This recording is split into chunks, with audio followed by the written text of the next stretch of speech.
Jesús, ¿qué queda de Castilla en tu corazón, en tu sentir? Pues quedan algunas nostalgias. Por ejemplo, la nostalgia actual de la primavera, que aquí no hay. Aquí esto es una primavera continua. La semana que viene vuelvo a mis raíces, a mi pueblo, y me cuentan mis familiares, mis amigos, que ahora mismo aquello es una explosión de colores, de verde, de agua, y esto aquí se ve menos. Claro. Entonces, sí, tengo nostalgia de la primavera y del otoño, porque yo, mi familia, mis raíces están entre las dos Castillas, en el sistema ibérico, en las estribaciones de la Sierra de Gredos. Y también el otoño pinta unos colores extraordinarios. Mucho árbol caducifolio, que aquí no hay tanto y no se nota tanto. Y digo yo, un hombre con tanto sentir natural sobre sus orígenes, de tierra adentro, ¿no? ¿Qué se le perdió en la costa? Pues yo buscaba, siempre he buscado, siempre he tenido curiosidad por cosas nuevas.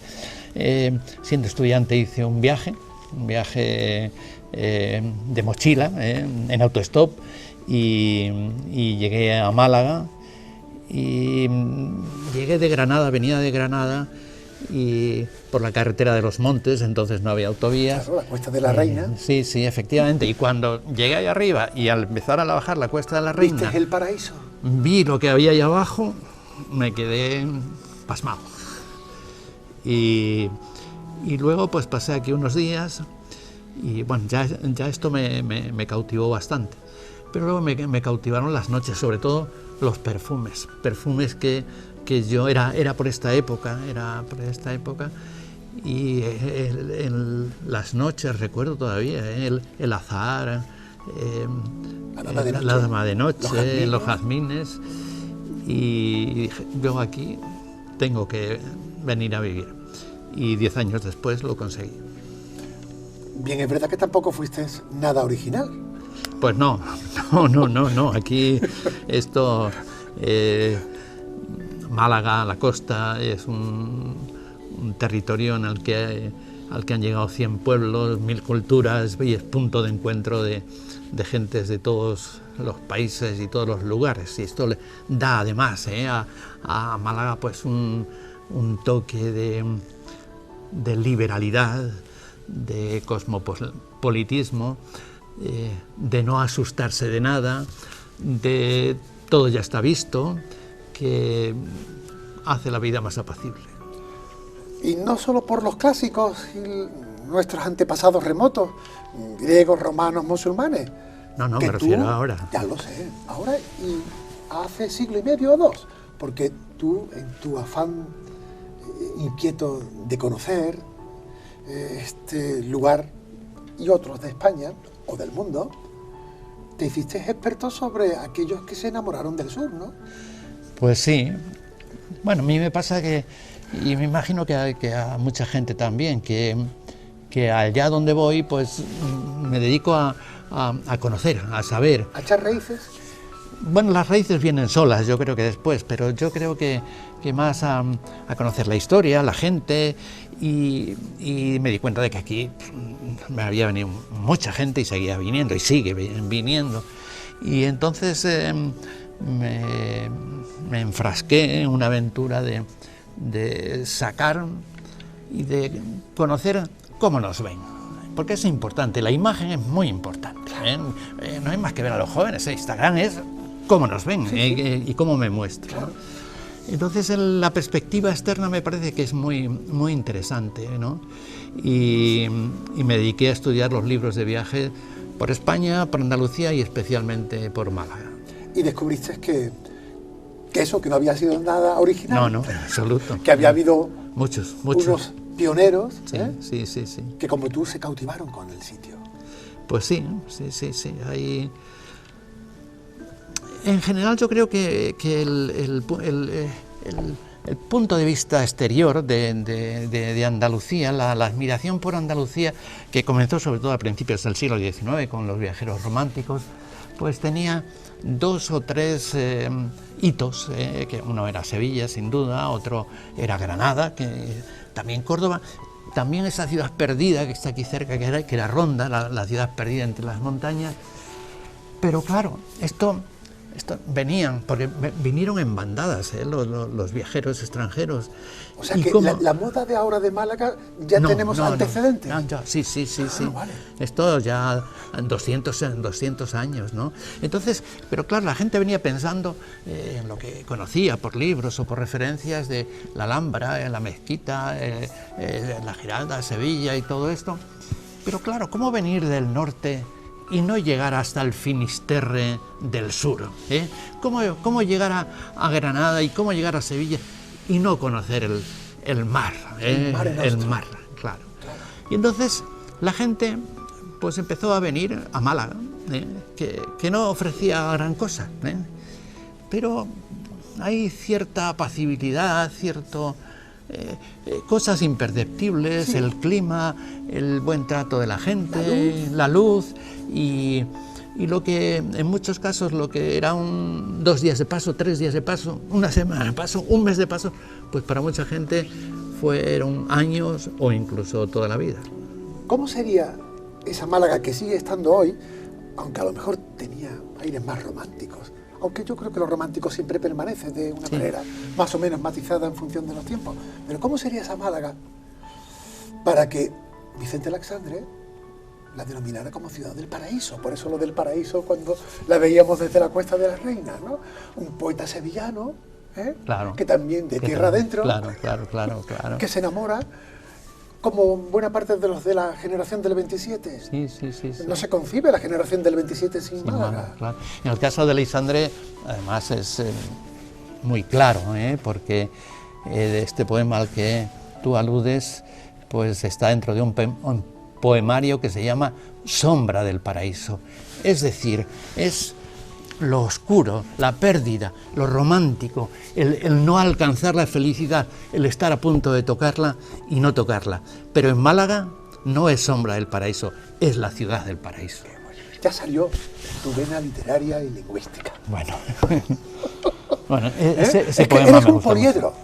porque hemos empezado viajando o viendo cómo viajaban otros y qué huellas dejaban y por qué viajaban, pero tú, en tu larga trayectoria de creatividad y de investigación y de curiosidad, está la literatura, está la lengua, está la historia.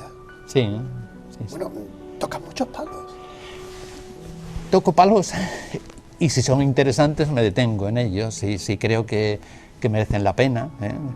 Entonces, yo soy filólogo de formación y estudié en Salamanca y luego estudié también en la Universidad de Málaga y aquí hice mi tesis doctoral, pero no hago ascos a cualquier tema, por ejemplo, histórico, y no solo aquí, en otros sitios también he tocado. Claro. Sí.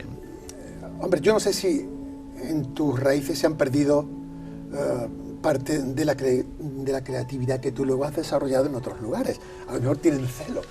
No creo. ¿O crees que cumpliste también cuando viniste al mundo en Río Lobos, Cáceres, y luego pasaste por Plasencia, y luego estuviste pues con tu padre y con tu madre 3 meses en Río Lobos, ¿no? Sí, yo un pueblecito de Cáceres. De Cáceres, sí. Creo que pocas veces has vuelto, ¿no? He vuelto una vez después, porque en realidad me nacieron allí, y no tengo ninguna raíz allí. Y bueno, entonces, bueno, pues he pasado para verlo, para ver el sitio. Sí. ¿Qué le iba a decir a Agapito, tu padre, y a Jacoba, tu madre? Sí. Tu padre, secretario de ayuntamiento. Secretario, ¿no?, de ayuntamiento. Con lo cual, con la maleta... Pues sí, de aquella para acá, sí. Y así, una familia con 4 hijos. 4 hijos, sí. De allá para acá, por tierra adentro. Sí, siempre por la zona cercana, bueno, al oeste, Salamanca, Cáceres, Ávila un poco, sí, esa zona. ¿Y tú eras el pequeño de los 4? Sí, soy el pequeño. ¿Te consideraste con un tratamiento especial por ser el pequeño? Pues no creo, no. Bueno, a mí en mi casa me llamaban el chico, siempre era el chico. ¿Dónde está el chico? El chico, ¿no? Y mis hermanos, mis 2 hermanos mayores, que ya han muerto, pues me sacaban 18, 20 años. Bueno. El intermedio, el tercero, me saca 9. Entonces... No iba a ser el chico, claro. Claro. Sí. No en tamaño, pero sí en cuanto a que vinices. Claro, sí, ya tiempo de por medio. Mi madre tenía 40 años cuando yo nací. Sí. ¿Y tu formación tradicional, religiosa?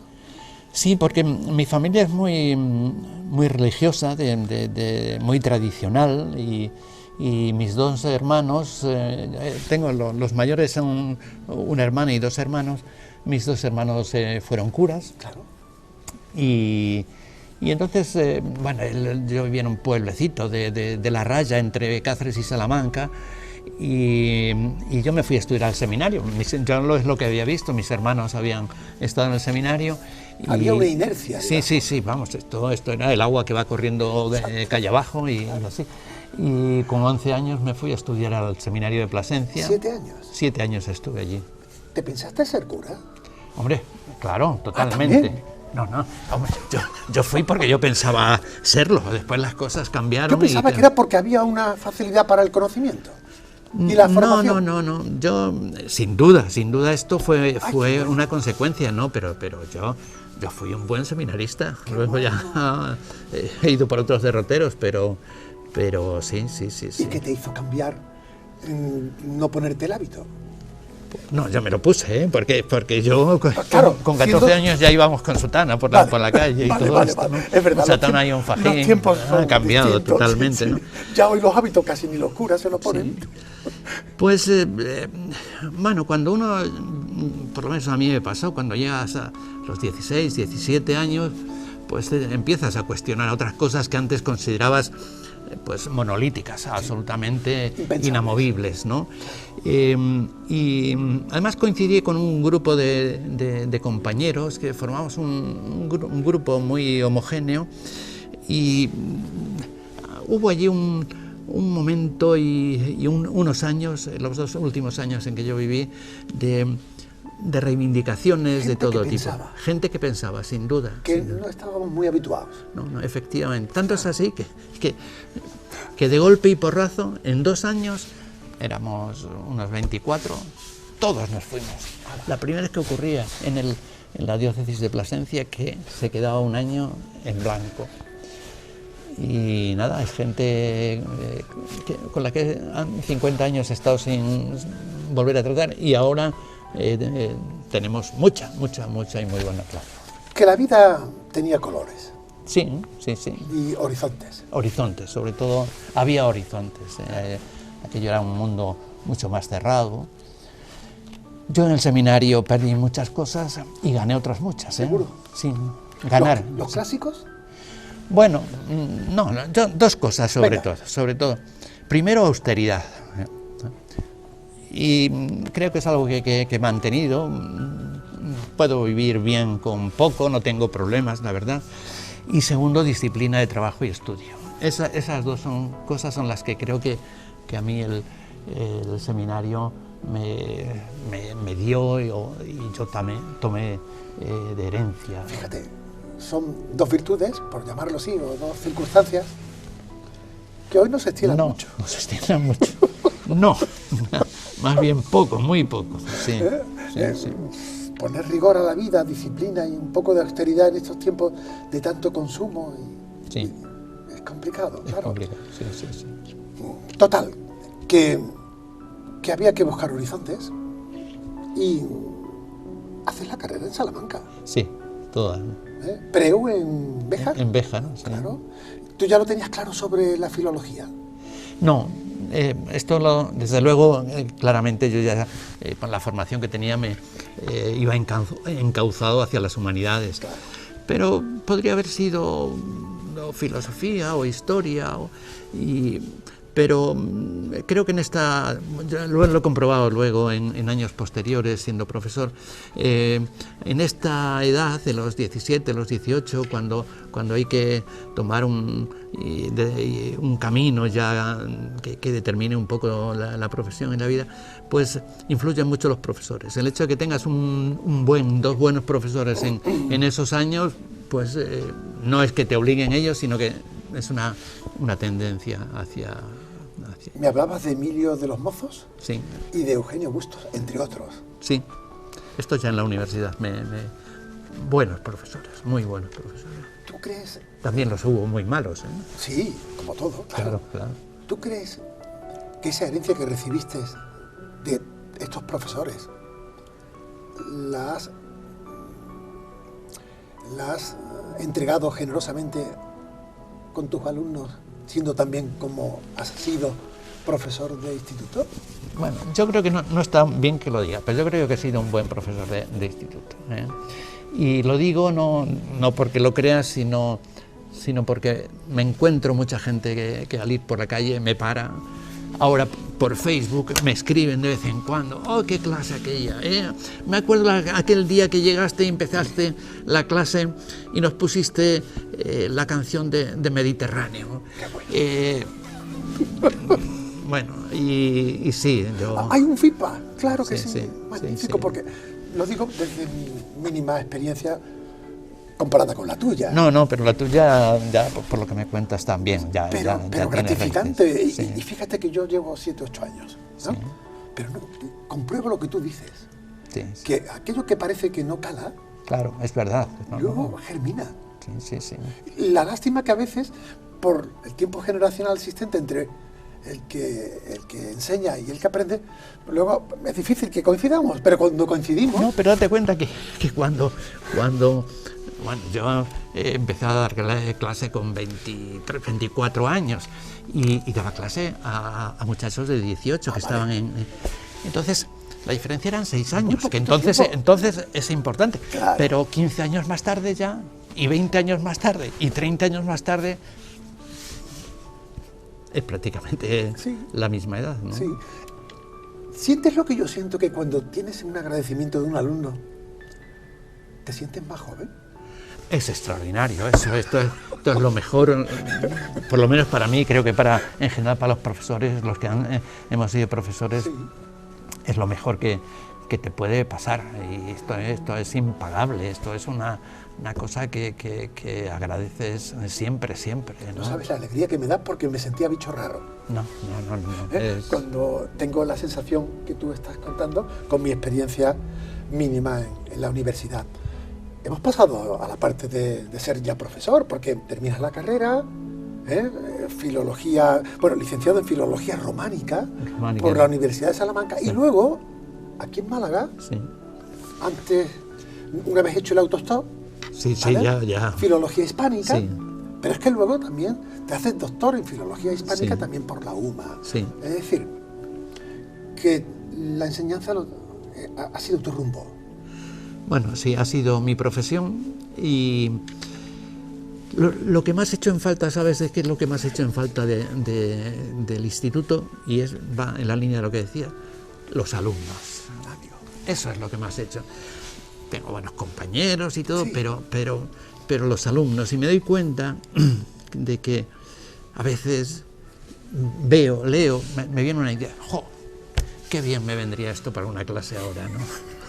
Pero sí, he hecho en ese sentido, creo que los profesores, especialmente los profesores de instituto, pero también los de la universidad, hemos tenido una grandísima suerte, y es la de vivir con gente joven y mantenerte a un nivel vital joven.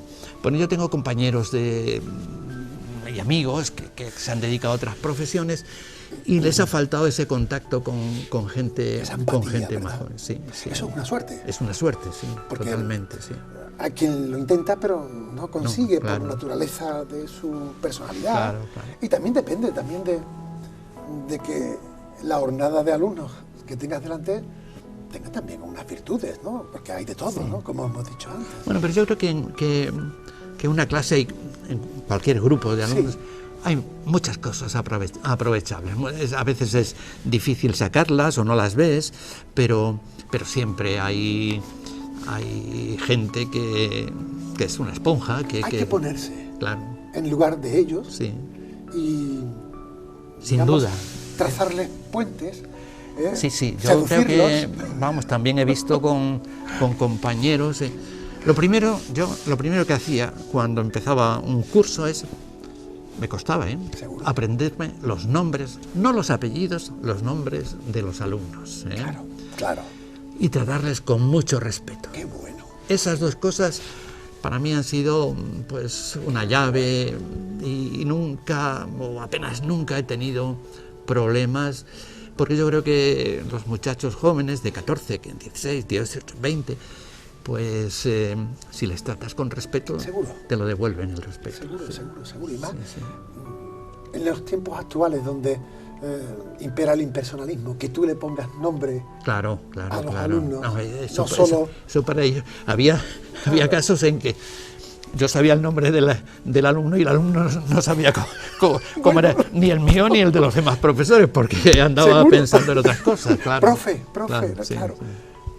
Antes de que sacaran las oposiciones, ¿no? Siendo estudiante, conoces a la que es hoy tu mujer, sí, Sinda, Gumersinda, ¿no? Sinda, sí. ¿También profesora? También profesora, ella de francés. Claro. Ella fue la confirmación de que el sacerdocio no era lo tuyo. No, pero yo ya había decidido dejarlo cuando la conocí. Yo la conocí en la universidad, estudiando segundo de comunes, que se llamaba entonces, el segundo año de universidad. Y nada, nos conocimos y al año siguiente nos casamos. O sea, así. Un noviazgo breve. Breve, muy breve. Lo suficiente como para decir, vamos a intentar unir el proyecto de nuestras vidas. Una locura fue aquello, claro, porque, bueno, claro, lo piensas ahora y dirías, nosotros vivíamos juntos, porque vivíamos en Salamanca los dos y tal. Pero bueno, fue algo que surge y que se tomó pues con la fuerza y la vitalidad de los 22 años que tenía yo y 21 que tenía ella. Y con un rumbo, hablando de nuevo con la palabreja, hacia el sur. Sí, eso había venido el año anterior, el viaje aquel del que esto fue el año anterior. Hecho una incursión en autostop. Sí. ¿Cómo fue esa experiencia? ¿Por qué autostop? ¿Era la moda de entonces? Bueno, aparte de moda, sur? Bueno, vamos por orden. Venga. Lo primero por unas razones económicas. Yo recuerdo muy bien que yo vine aquí a Málaga y a la Costa del Sol con un presupuesto de 100 pesetas al día. Entonces, el autostop era como el BlaBlaCar ahora, es verdad, pero mucho más barato. Sí. Mucho más barato, más aventurero, sí, y más no se podía concertar. Yo recuerdo que en Nerja me pasé 3 horas y media poniendo el dedo así. Y bueno, y en aquella época se hacía mucho autostop. Mi mujer y yo hemos ido fuimos y vinimos a París en autostop. Y sí, mucho hemos viajado. Total, que cuando tú ya llegas a la costa, a Málaga, habías tomado una experiencia y una referencia de la zona, sí, os casáis, opositáis, no sé si antes o después, y antes de decidiros consolidaros allí en vuestro lugar de origen, miráis al final del mapa y está el Mediterráneo, está Málaga. Bueno, no fue así exactamente. ¿No? ¿Cómo fue? Porque yo me quería venir a vivir aquí. Vale. Y mi mujer quería quedarse allí con su familia y con su gente, normal, que mi mujer es de Zamora. Claro. Entonces ahí había un conflicto de intereses, ¿no? Sí. Y entonces llegamos a un acuerdo por el cual decidimos pedir los 15 primeros destinos, los que ella decidiera. Ella decidió Salamanca, Zamora, Salamanca, Zamora, Salamanca, Salamanca, los 15. Sí. Y los dos pedimos esos 15. Vale. Y del 15 al 30 elegía yo. Y yo dije Málaga, Málaga, Málaga, Málaga, 15, 30. Se resuelve el concurso de oposición y a ella la mandan a Málaga y a mí me dejan en Zamora. ¡Qué fuerte! Y estuvimos un año separados, vamos a... A ella la mandan a Málaga por haber dicho que no. Ella no, claro, ella quería vivir allí. Y Y vivimos no había capacidad de permuta, ¿no? No, entonces no, era el primer año, no. ¿Y dónde te tocó a ti? Yo en Benavente. ¿Cuánto tiempo estuviste separados? Un año.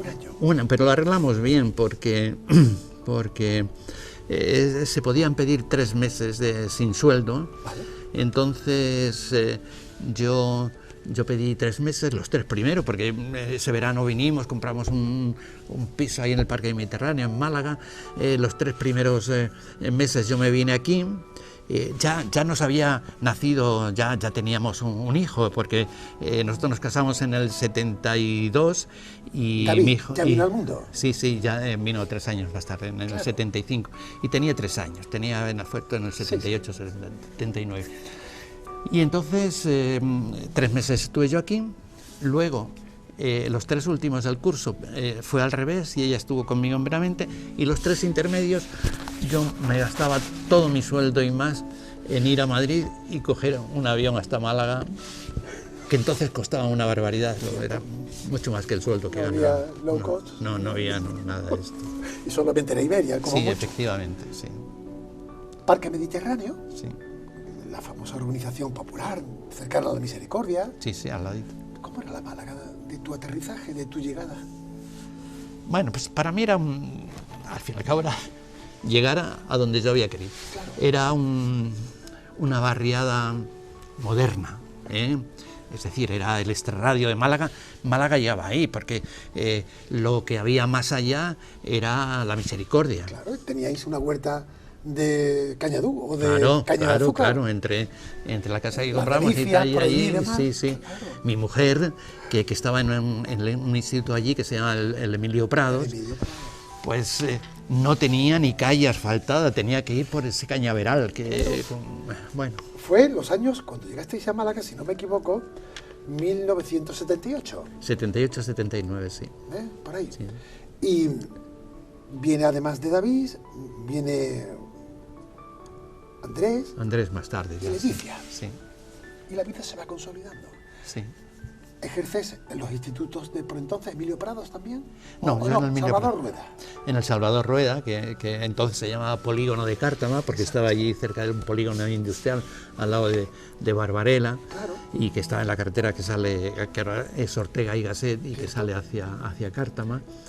Y luego ya yo saqué la cátedra y entonces tuve destinos primero en Rute, estuve 2 años, fui director del Instituto de Rute. Torrox también. Y luego en Torros también, y luego ya volví a Málaga, y luego ya me vine a Benalmádena. Claro. Hasta entonces, poco te habías estrenado en cuanto a la creatividad literaria, o ya ibas compaginando. Bueno, creatividad, pero Oh, desde luego investigación. la investigación sí, porque esto por ejemplo, este libro, Claro. esto era mi TFG, era la tesina que se llamaba entonces, el primer trabajo que se hacía al terminar los estudios, es decir, que esto es del año 74. Sí, pero era, digamos, una publicación que había que hacer porque para ser profesor había que hacer la tesina, ¿no? No era obligatorio. No era obligatorio. No era obligatoria la O tesina. sea que fue también un poco por amor Sí, a la literatura. yo era... Bueno, me dedicaba, me gustaban estas cosas. Cualquiera puede pensar que estoy todo el día estudiando, escribiendo. Nada de eso, no es verdad. Pero Pues menos mal sí. que si te hubiera dado... No. ¿Cuántos que- libros tienes publicados a día de hoy? Pues exactamente no sé, pero más de 30, sin duda. Pero libros de una variedad tremenda.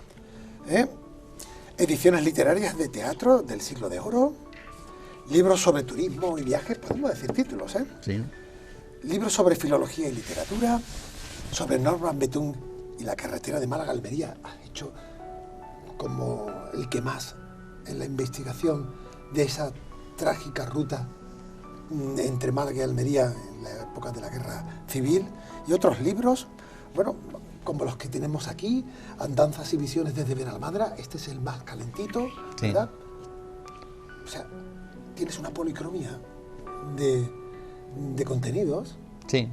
que menos mal que no te has puesto y no te has dedicado, como decías antes, ¿no? No, porque, hombre, la vida hay que equilibrar, ¿no? Entonces, cuando digo que a mí me gusta salir y subir al monte y hacer ejercicio y quiero decir Viajar, que no se podría decir que sí he sido ratón de biblioteca porque he pasado muchas horas en la biblioteca, pero yo creo que esta producción se debe a que he sabido aprovechar muy bien los tiempos muertos, es decir, que cuando voy en el tren, cuando estoy esperando la consulta del médico, siempre tengo un libro en la mano dispongo de 20 minutos, me pongo a hacer aquello que tenga entre manos. Se dicen muy pronto 30 libros. Sí. Pronto. Este último, por ejemplo, como hemos visto antes, Andanzas y visiones desde Benalmádena, con ilustraciones de Elena Pino. Pero de todo lo que has publicado, yo que he intentado documentarme sobre tus testimonios acerca de tu obra y tu creatividad, resulta que hay un libro que ha tenido poca difusión o ha tenido pocas referencias en la gente, que para ti es el que más te ha dado placer y, sí, más, sentido. no, sí. Viaje literario por la Málaga fronteriza. Sí. Ese libro y este creo que son los libros que, bueno, más personales, porque los otros, por ejemplo, lo de la carretera de Málaga-Almería creo que tiene un valor extraordinario, pero digamos que eso es más investigación, esto son más vivencias, es más creación propia. Claro, sí. Claro. Donde te empapas con lo que sientes y disfrutas. Sí, claro. Y además, eso tiene un fondo generoso que hay que poner en valor. Porque cuando uno escribe un libro de viajes, no solo guarda para él la experiencia del viaje. Qué bonito que lo refleja para que los demás lo disfruten si quieren. Bueno, pero esto lo hacemos todos, ¿eh? ¿Tú crees? Porque todo el mundo saca fotos Sí. y además luego te convoca Pero a eso es muy verlas. fácil. Ya Pero sé que es escribir un fácil. libro... Ya sé que es fácil, sí. Pero en general todos los viajeros que venían, que he podido constatar que venían a Málaga, bueno, muchos no escribieron, pero otros sí escribieron por esa necesidad de contar lo que has vivido, lo que has sentido, lo que has visto. Y ¿Cuándo coges, digamos, la rutina de escribir y al mismo tiempo ser profesor? bueno, yo creo que esto vino desde mi época de formación universitaria, es decir, de origen, sí, yo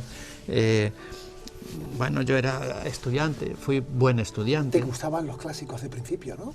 Sí, bueno, yo andaba por el mundo de las letras, de la literatura y de la lingüística, la filología. Incluso los tebeos también formaban parte de tus inicios de lectura, ¿no? Bueno, sin duda, claro. Esto es el Capitán cómics Trueno, famosos, el claro. Jabato, O sea, Roberto normal y Alcázar, corriente. normal y corriente. Lo que pasa sí, es que sí. te gustaba picotear y poco a poco, conforme ibas aprendiendo, ibas formándote. Sí, claro.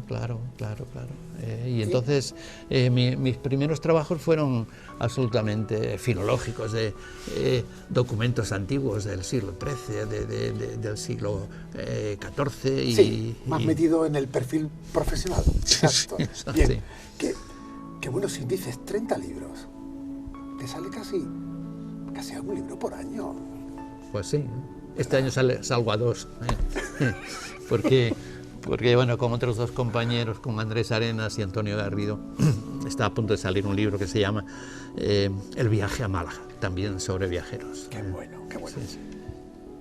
Te jubilas hace 12 años, ¿no? Sí. Pero tú llevas viniendo a Benalmádena desde antes. Sí, mi- Desde que te destinan aquí Claro, para ser profesor en el instituto. efectivamente, esto sería... ¿Pero ibas y venías? ¿O ya decides que Parque Mediterráneo se queda atrás y como estoy en Benalmádena, aquí me quedo y aquí Sí, mismo? cuando ya saco la cátedra de instituto, pues en principio mi mujer y yo pensamos irnos a vivir a la otra parte de Málaga. Tanto es así que... A la oriental.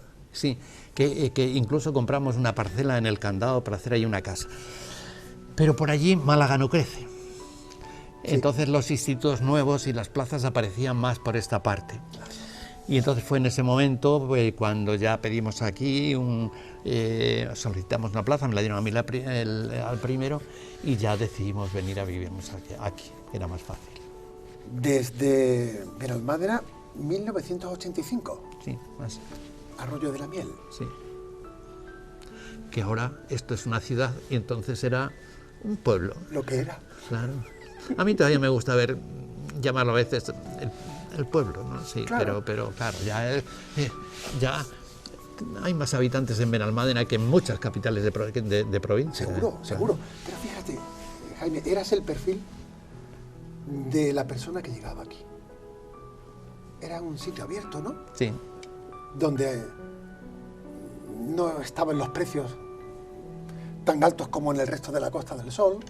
Aquí no había playa. No había la playa, estaba claro. arriba, con lo cual se construía y había unos precios más Sí. moderados. Pero donde os encontrabais el que venía de Castilla, con el que venía de Jaén, con el que venía de Córdoba, con el que venía de Málaga adentro. Ese Arroyo de la Miel, donde es es la radiografía de la gente que ha hecho la Costa del Sol desde el trabajo sin duda, y desde el día a día. sin duda, sin duda. Sí. Y tú, no queriendo ser solo testigo de ese crecimiento, formas parte activa del mismo, formando a los alumnos e investigando sobre el lugar donde a ti te dan acogida. Claro. Yo recuerdo que este libro, que es un libro de fotografías antiguas, Una maravilla.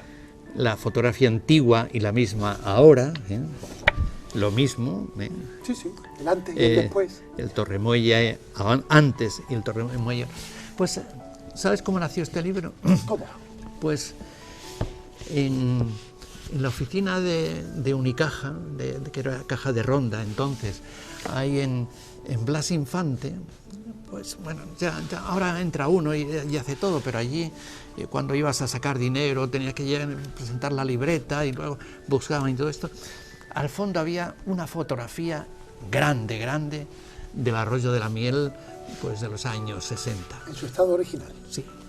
A mí cuando iba allí y estaba esperando que me atendieran, pues iba mirando todo y viendo los cambios que había habido.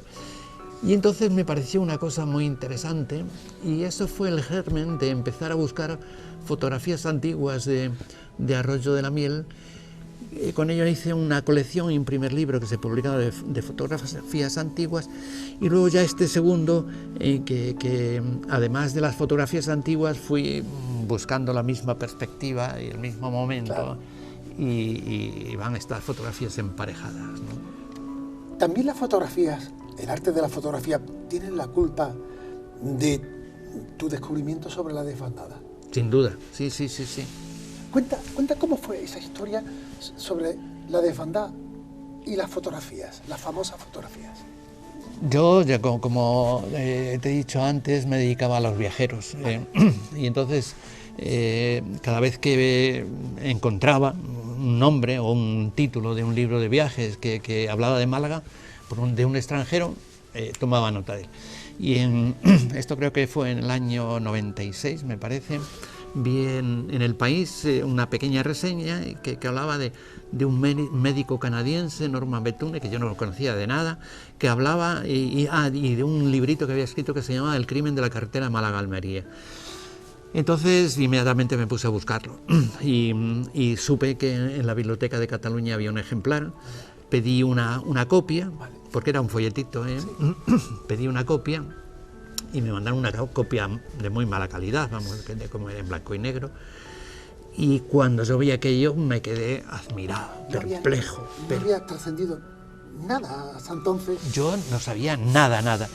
Entonces, al abrir aquello, pero ver las fotografías, que la fotocopia de las fotografías, sí, me di cuenta de que era exactamente lo mismo que yo estaba viendo todos los días en la televisión, porque era el momento en que la guerra de Yugoslavia, de los Balcanes, estaba ardiendo.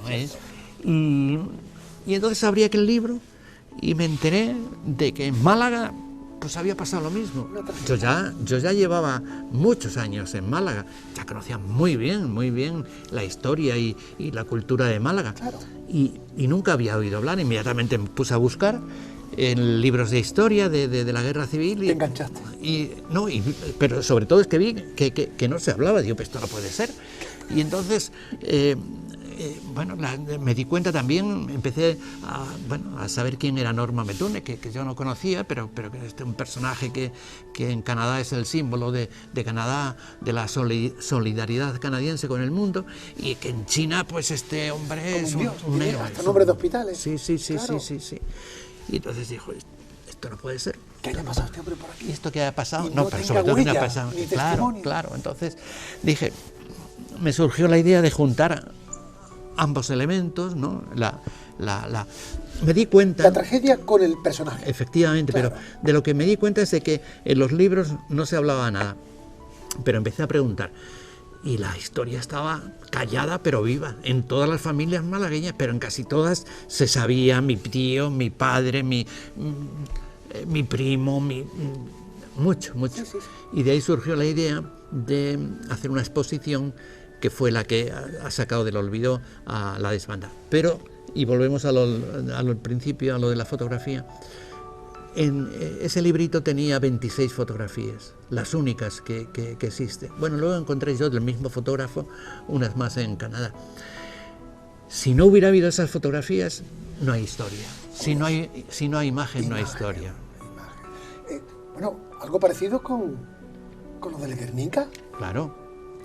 El Guernica fue después de la desbandada. Efectivamente, la desbandada fue del 7 al 14 de febrero y el Guernica fue en abril, fue 2 meses más tarde. Y el volumen trágico de las desbandadas fue mucho mayor. Mucho mayor. Lo que pasa es que en Guernica lo han explotado muy bien. Aquello fue un crimen, sin duda, un tremendo crimen. ¿Picasso podía haberse entretenido también con la desbandada? Pues sin duda, y Picasso hubiera llamado a esto... ¿Te imaginas un cuadro sobre la desbandada? Como el Guernica. Pero es que podría ser, Claro. El Guernica vale lo mismo para Ucrania ahora. Seguro. que para... Esa es la grandeza de Picasso. Claro, sí.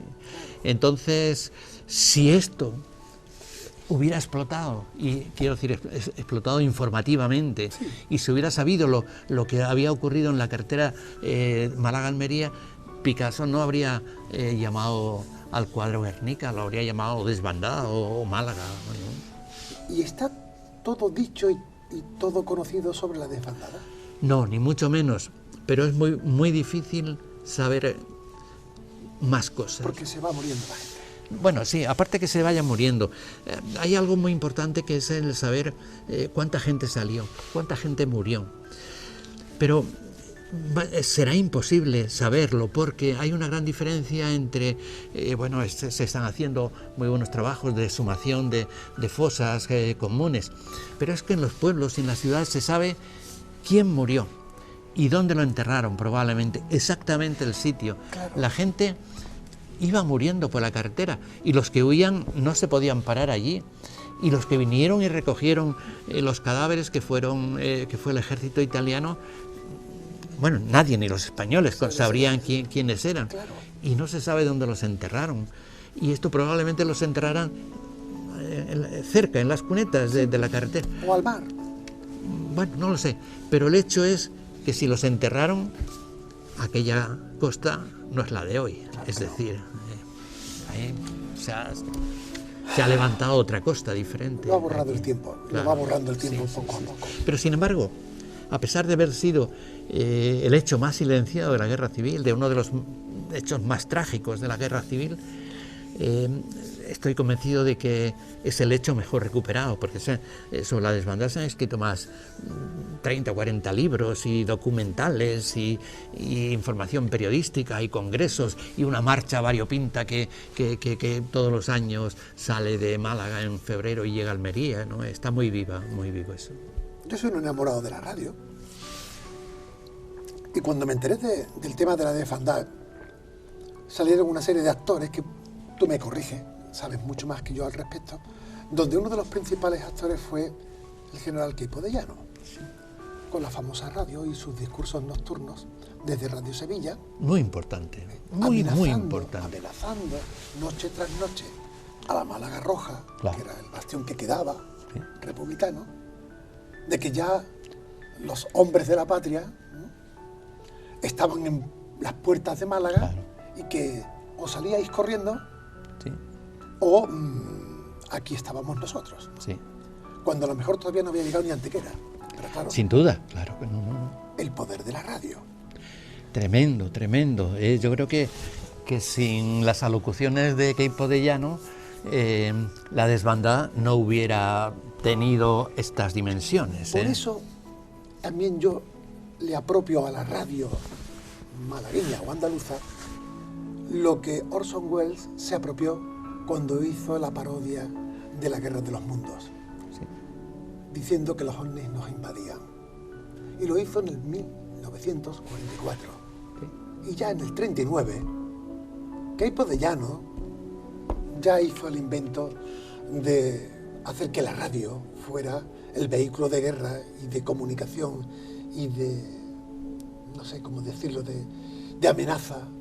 Sí, la verdad es que este hombre tenía cualidades. Ahí están los discursos. Los discursos, ¿no? Yo recuerdo todavía mi padre era de derechas y estuvo en la guerra y cuando alguna vez hablando, pues me hablaba de los discursos de Queipo de Llano, que sin saber nada de Málaga, ya. Claro. Pero no solo personajes como Queipo de Llano pisaron Málaga. Antes estuvieron los judíos. Sí, claro. Claro. Y además luego los echaron. Sí. Otra desbandada. Sí, hay dos hechos en la historia de Málaga verdaderamente desalentadores. Venga. Uno es la desbandada, y 400 años antes, justamente ocurre otra desgracia general, que es la expulsión de los malagueños que vivían en Málaga en el 1487, cuando los reyes católicos conquistan Málaga. Porque a diferencia de lo que sucedió en Granada, que Granada se llegó a un acuerdo, a una rendición, Málaga resistió mucho. Claro. Málaga resistió mucho y el rey dijo: esto no os lo voy a perdonar, y puesto que no os habéis querido daros a mí, entonces... Bueno, los vendió como esclavos a las mujeres. Málaga siempre ha resistido mucho. Sí. Ya pasó con la Guerra Civil, claro, como último bastión o de los últimos de la República, los reyes católicos, y te vuelves a encontrar con algo que poco se había estudiado con relación a esos judíos, sí, que habitaron Málaga. Claro. Bueno, esto surge porque es el año, se está preparando el 1492 y en el 92 está el descubrimiento de América, está el fin de la llamada Reconquista o Conquista, sí, de la unificación de los reinos de España y también de la expulsión de los judíos. Aquello también fue tremendo, es decir, esto fue una amputación de la realidad hispana, que se expulsara a los judíos que llevaban viviendo en España pacíficamente muchísimo tiempo, claro, muchísimo tiempo. Y entonces, en el Ministerio de Educación hizo unas convocatorias y la Embajada de Israel para que los estudiantes de instituto, de bachillerato, pues hicieran trabajos. Y entonces se me ocurrió la idea de dar forma a una historia de los judíos de Málaga. Y con 5 alumnos del instituto, de aquí de Benalmádena, Sí. pues formamos dimos forma a un librito por ahí. Bueno, hicimos eso y hicimos un trabajo que lo presentamos. No ganamos el primer premio, pero nos hicieron el accessit. Y de ahí luego salió un libro que es la única historia de los judíos de Málaga, porque es una historia que comienza en los años de Cristo, más o menos, del Imperio Romano, o incluso antes, y nosotros la terminamos después de la Guerra Civil, ¿no? con los cementerios judíos que hay en la provincia. ¿No había habido ningún estudio riguroso antes? No, sí, hay muchos estudios rigurosos, pero muy concretos, pero vale. Uno conjunto, no. Vale. Bueno, nosotros no inventamos nada nuevo, Vale. ni dijimos, o apenas nada nuevo. Lo que sí hicimos fue recoger Compendiar. y organizar. Claro, y dar una visión global, Sí. divulgativa, Sí. para que la gente tuviera ideas generales y básicas Sí. sobre la estancia de los judíos en Málaga. Claro. Ahora que lo dices, si los judíos no hubieran tenido la desbandada que se propició con los reyes católicos, ¿España hubiera sido distinta a lo que es hoy? Sin duda, yo creo que sin duda, porque este monolitismo religioso que sobre todo se produce con los reyes católicos, el cardenal Cisneros. Cisneros en la plaza de Viva Rambla quema todos los códices.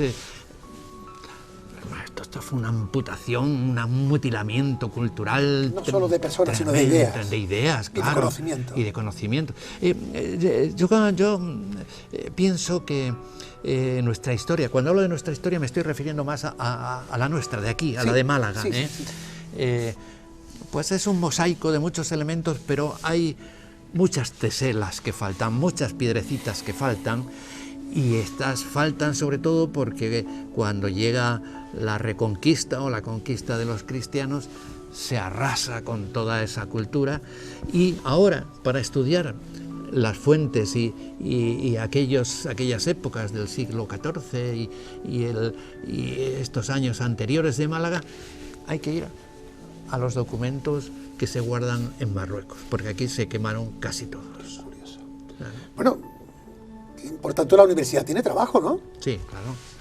Tenemos más de 50 años de universidad. Claro. Y que llegara uno de tierra adentro y descubriera lo de la desbandada. Bueno, yo no lo descubrí, me encontré con ello. Bueno, vale. Yo me encontré con ello. Y lo de los judíos, que no se hiciera algo más genérico. No, pero en el asunto de las desbandadas sí es verdad que yo me pregunto cómo es posible que esto se mantuviera en el tiempo. Efectivamente, y que sin en la que universidad no nadie... se hubiera sacado esto. Pero en el caso de los judíos hay trabajos muy serios y profesores muy serios que han investigado. Nosotros lo que hicimos fue, robarles un poquito. Jaime, tiene tantos colores tu vida y tu actividad, que es muy difícil policromarla en un programa, ¿no? Pero el tiempo no pasa en balde. Te sigues sintiendo muy joven, como así se aprecia. Pero las canas te surgen, y los nietos también. Nietos como, si no me equivoco, Álvaro, Pablo y Marta. Al abuelo Jaime, ¿qué le queda por hacer todavía? De cara a lo que puedan saber los nietos.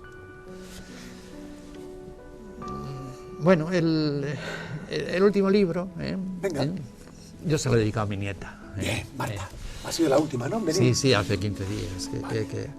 Ella sí que es la chica. Sí, ella sí que es la chica.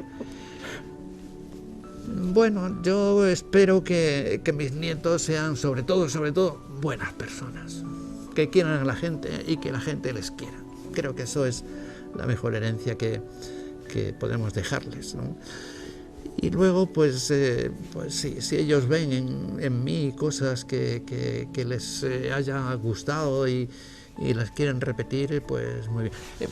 Yo nunca a mis hijos les he empujado ni les he animado a que siguieran mis pautas, ni siquiera ideológicas, ¿no? Yo espero que algo les quede de todo esto, pero por ejemplo, yo que soy filólogo y me dedico a la literatura, y mis dos hijos mayores, el uno estudió matemáticas y el otro estudió medicina, que nada tienen que ver con y nunca he querido, no se llaman como me llamo yo, y nunca he querido, pues, encauzarles. Yo creo que tengo espíritu liberal, vamos, y por ahí va. Si tuvieras que volver a hacer autostop, ¿a dónde encaminarías tu vida? ¿Con cinta o sin cinta? Yo creo que es que cualquier detalle te puede cambiar la vida totalmente. Te voy a contar una historia, algo que nos pasó y que podría haber laminado absolutamente. Es decir, yo no habría aparecido por Benalmádena probablemente, o solamente de vacaciones, porque cuando nosotros decidimos venirnos aquí, en ese momento yo solicité una plaza para un instituto español en el extranjero. Y solicité una plaza y me dieron para el Instituto Europeo de Estrasburgo. Lo más alto a lo que puede aspirar, creo yo, un profesor. Claro. Allí están los hijos de todos los funcionarios de Europa, la enseñanza en 14 idiomas diferentes, extraordinario. Pero nos pilló en un momento en que estábamos haciendo el traslado de casa. Mi madre entonces estaba muy enferma. Claro. Mi mujer, que luego fue una tontería porque no hubiera habido problema, perdía su plaza que tenía en Málaga. No había condiciones. Y estuvimos dudando y decidimos quedarnos en Benalmádena. ¡Qué suerte! Pues sí, fue una suerte. Pero por eso te digo que cualquier mínimo detalle. ¿No hubieras puede descubierto cambiar. Norman Bethune? No, sin duda que no, claro que no. Ni a los judíos, ni 30 libros hubieran salido. A ver que, bueno, no te hubiera costado trabajo permear el espacio de Estrasburgo. Porque yo creo que eres gente que arraigas. Sí, sin duda. Que pone los pies en el suelo. Sí, sí. No, a mí sí me preguntan. Yo nací en un pueblo de Extremadura. Claro. Mi vida ya de formación, bueno, a partir de la universidad fue en Salamanca. Y luego yo me vine a Málaga, y en Málaga capital estoy viviendo unos cuantos años. Pero a mí si me preguntan, ¿de dónde eres? Si me preguntan dónde naciste, digo dónde nací. Pero si me preguntan de dónde eres, yo digo que yo soy de Benalmádena, sin duda, sin duda. Y este libro sí, es una reafirmación. Danzas y visiones desde Benalmádena. Sí, esta es una reafirmación, digamos, de nuestras raíces de Benalmádena. Porque, te digo, raíces de todo tipo. Elena es cuñada mía, es hermana de mi mujer. Algo intuido. Aquella decisión que tomé yo cuando bajaba por los montes y veía aquello de venir, pues ha arrastrado aquí, pues probablemente ahora mismo 50 personas, que hay, porque la mitad, la familia de mi mujer es muy grande, son 9 hermanos y 5 viven aquí. Uh-huh. Hicimos la presentación del libro en el castillo del Bilbil y que fue una cosa muy entretenida, nada convencional de las presentaciones de libros que a veces son un poco tediosas, ¿no? Y la presentación la hicieron la segunda generación. Qué bueno. Mis nietos, la hija de Elena, gente de 19, 20 años, claro. Y además muy orgullosos y muy contentos de hacerlos. La familia de mi mujer son muy artistas de música sobre todo, y cantaron, tocaron instrumentos, todo relacionado con Málaga, con el Vito, la malagueña, todo. Es que eso es Málaga. Claro, sí. Aquí, como tú bien sabes, los vientos corren de norte a sur, sí, de este a oeste, el mar no tiene límites, y como decíamos antes, si venían de antaño y vinieron de siempre, pues siguen viniendo. Claro. Y gracias a vosotros y a los que vinieron, somos lo que somos. Sí, mira, hay una cosa que está aquí. Hay un articulito de estos que escribí que se llama En la terraza del Pimpi. Anda. Y, ¿qué es este? Dice aquí, En la terraza del Pimpi. Y termina diciendo algo así que dice... Bueno, te imagino, le invito a alguien ahí que se siente una noche de verano, que pase el biznaguero, y que se tome ahí un vino, y digo... Pero antes, advierta que se encuentra en el vértice de la cultura mediterránea. Muy probablemente no haya en España, ni tal vez en el mundo, un lugar en que converjan de manera tan concentrada tantos diferentes vestigios del pasado. Estamos emplazados en el solar de Málaga. Sobre el suelo que ahora pisamos fundaron la ciudad los fenicios hace 2700 años. Enfrente de nosotros se sitúa el Teatro Romano. Por encima de él destaca la silueta de la Alcazaba musulmana. A pocos pasos a la derecha se levanta la Catedral Cristiana. Los jardines que aquí nos dan sombra y el mismo Pimpi están en la antigua judería, y justamente a nuestras espaldas el Museo Picasso alberga el vanguardismo del siglo XX, todo al alcance de la mano, porque Málaga, milenaria ciudad abierta que se edificó sobre las aportaciones de 100 culturas, hoy continúa siendo placentero y apacible punto de encuentro. Jesús, gracias por haber hecho autostop hasta Málaga, y que esta parada aquí no haya frenado tu creatividad, tu realización y tu generosidad. Gente como tú merece la pena que siga siendo mucho autostop. Muchas gracias. Gracias, tío.